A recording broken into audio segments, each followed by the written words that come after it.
What if I told you that one of Australia's most famous unsolved murder cases didn't begin with a body? It began with a shark vomiting a human arm in front of a crowd of shocked spectators. This isn't an urban legend. This isn't a creepypasta. This is a real police case from 1935. One so bizarre that even seasoned detectives didn't know what to do with it. This is the story of the shark arm case, and how a tiger shark accidentally became the most important witness in an unsolved murder. Back in April of 1935, fishermen off the coast of Coogee Beach, Sydney, caught a massive tiger shark. Tiger sharks were already feared creatures, known to eat almost anything. So instead of killing it, the fishermen decided to make some money. They sold the live shark to the Coogee Aquarium, where it was placed in a large tank as a public attraction.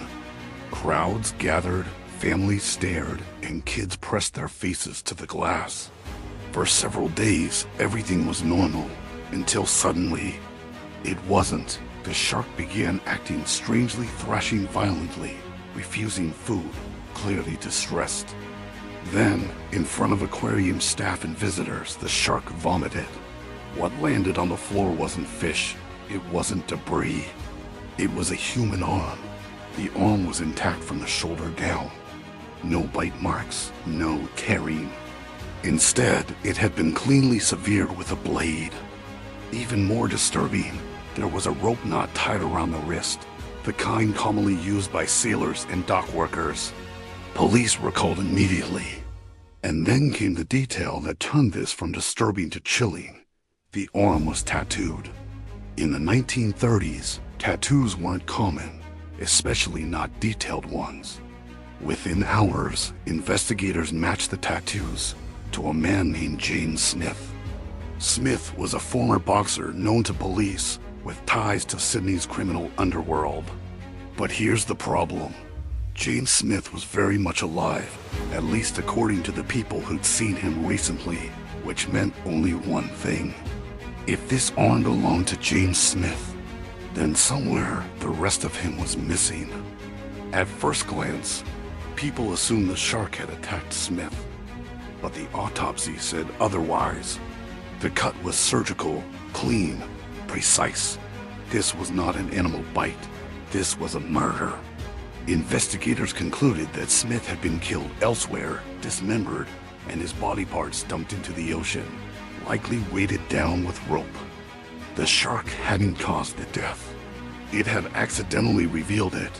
But how did the arm end up inside the shark? Marine biologists proposed an explanation almost as strange as the case itself. A smaller shark likely fed on Smith's remains first, swallowing the arm. Then, the giant tiger shark ate that smaller shark. This means the arm had passed through two sharks before ending up on the aquarium floor. A secondhand murder clue. With Smith identified, police turned to his associates. Two names immediately stood out. First, Patrick Brady, a known criminal and close associate of Smith. Brady admitted he'd last seen Smith on his boat, but claimed Smith left alive. Police didn't believe him. Then, before charges could be laid, Brady was found dead in his car, shot in the chest. The official ruling? Suicide. Few people accepted that explanation. The second suspect was Reginald Holmes, a wealthy boat builder with deep connections to organized crime. Smith had reportedly been blackmailing Holmes over insurance fraud. Holmes was set to testify at the inquest. Then, days before he could do so, he was found dead at the base of a cliff. Once again, authorities ruled it a suicide. Two key suspects, two suspicious deaths. No trial. With both prime suspects dead, the case fell apart. No full body was ever recovered. No murder weapon was found. No one was ever convicted.